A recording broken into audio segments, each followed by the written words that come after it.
আহমেদাবাদৰ মেঘালী নগৰত উপস্থিত আছোঁ আৰু এই গাঁওখনতেই আচলতে বৃহস্পতিবাৰে দুপৰীয়াকেই দুখজনক দুৰ্ঘটনাটো ঘটিছিল যিটো দুৰ্ঘটনাত বৰ্তমান পৰ্যন্ত জানিব পৰা মতে 248 জন লোকে প্ৰাণ হেৰুৱাবলগীয়া হৈছিল যথেষ্ট জনবহুল এখন গাঁও কিন্তু সৌভাগ্যবশতঃ এই গাঁওখনত সেই প্লেনখন সেইদিনাখন ক্ৰেছ নহ'ল যদি এইখন গাঁৱত সেই বিমানখন ক্ৰেছ হ'ল হয় কিমান যান গ'ল হয় আচলতে কাৰো কিমান প্ৰাণ গ'ল হয় সেই কথা কোৱাটো যথেষ্ট কঠিন आपसे जानना चाहूँगा उस दिन जो हादसा हुआ था आप लोग कहाँ थे परसों के दिन हम सो रहे थे और ऐसे धड़का हुआ जोरदार तो हम बाहर आके निकला तो धुआं निकल रहा था मैंने बोला को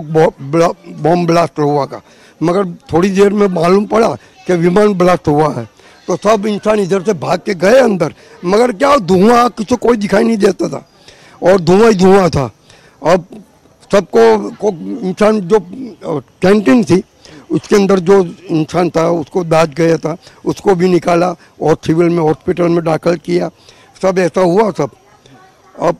अगर उस टाइम वो प्लेन वहाँ क्रैश ना होके अगर इस गांव में हुआ होता तो और भी जान गया होता बहुत ज़्यादा जान होगी आगे गिरा होता तो इधर 1000 मानुस रहते हैं सब घर के अंदर आग लग जाती सब तबाह हो जाता मगर ऐसा कुदरत के हिसाब से ऐसा नहीं हुआ पायलट ने अच्छा काम किया कि वो दंगल के अंदर उतार दिया और ब्लास्ट हुआ अभी भी बहुत ज़्यादा दुखद घटना हुआ है हॉस्टल का स्टूडेंट भी डेट हुआ है उनका भी और जितने भी वहाँ पे पैसेंजर्स थे उनका भी डेट हुआ है और आप लोग आपसे बात करना चाहूँगा उस दिन जो हादसा हुआ था आप यहीं पे थे और उसके बाद जब हादसा हुआ उसके बाद मतलब यहाँ का टेम्परेचर कैसा था बहुत हाई था तो क्या कैसा फील हुआ था उस टाइम बहुत डर गए थे बच्चे और सब बूढ़े बच्चे सारे डर गए थे सब तो आप लोग अंदर गए थे उस टाइम हाँ मैं गया था अंदर तो अंदर क्या देखा अंदर बहुत भयानक सीन देखा हमने बहुत मरे हुए थे और घायल थे बहुत बच्चे और बड़े सब बहुत घायल थे औरतें वगैरह सब बहुत घायल थे उनको सब निकाल के एम्बुलेंस में डाल रहे थे मतलब हमें जितना पता है ये जो घर है घर से थोड़ा ही ऊपर जाके थोड़ा 1-2 फुट से रह गया प्लेन यहाँ से उनका यहाँ से निकलता है प्लेन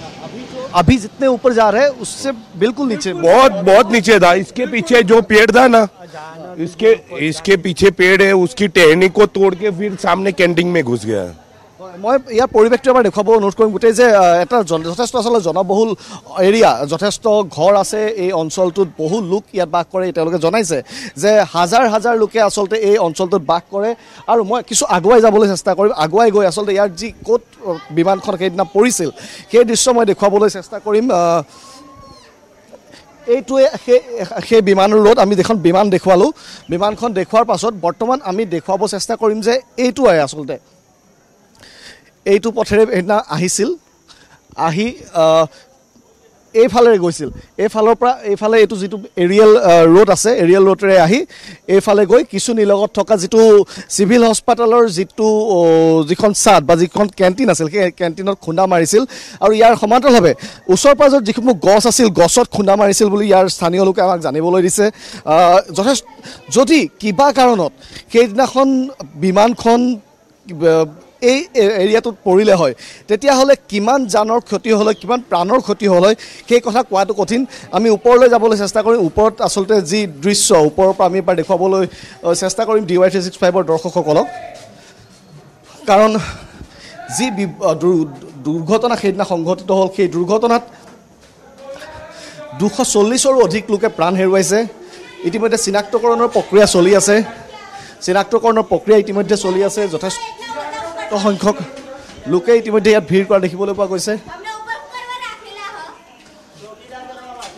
আমি ওপৰলৈ যাবলৈ চেষ্টা কৰিম কিছু দেখা পোৱা গৈছে যে এই বিল্ডিংটোৰ পৰা আচলতে স্পষ্টকৈ দেখি বিমানখন যিখন বিমান সেইদিনা দুৰ্ঘটনাগ্ৰস্ত হৈছিল মই ভিডিঅ' জাৰ্নেলিষ্ট সুৰমানক অনুৰোধ কৰিম ইয়াৰ ওপৰৰ পৰা আচলতে সেই বিমানখন দেখুৱাবৰ কাৰণে সেইখন বিমান যিখন বিমান ড্ৰিমলাইনাৰ 171 বয়িং 171 সকলোতকৈ সেফ বুলি কোৱা হয় তদন্তকাৰী সংস্থা ওপৰত আছে মই কিছু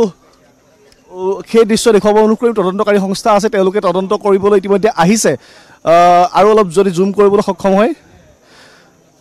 বহুকেইটা তদন্তকাৰী সংস্থা ইতিমধ্যে ঘটনাৰ তদন্ত আৰম্ভ কৰিছে আমি পুৱাৰ পৰা কৈ আছো যে কি কাৰণে সেই দুৰ্ঘটনাটো সংঘটিত হ'ল কি কাৰণে বিমানখন আহি এই বিল্ডিংটো খুনা মাৰিলে সকলোবোৰ বস্তু তন্নকৈ পৰীক্ষা কৰা হ'ব আৰু ইতিমধ্যে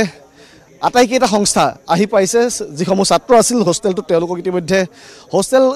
খালী কৰিবলৈ নিৰ্দেশ দিয়া হৈছিল তেওঁলোকে খালী কৰি দিছে যাতে তদন্ত প্ৰক্ৰিয়া সুকলমে হয়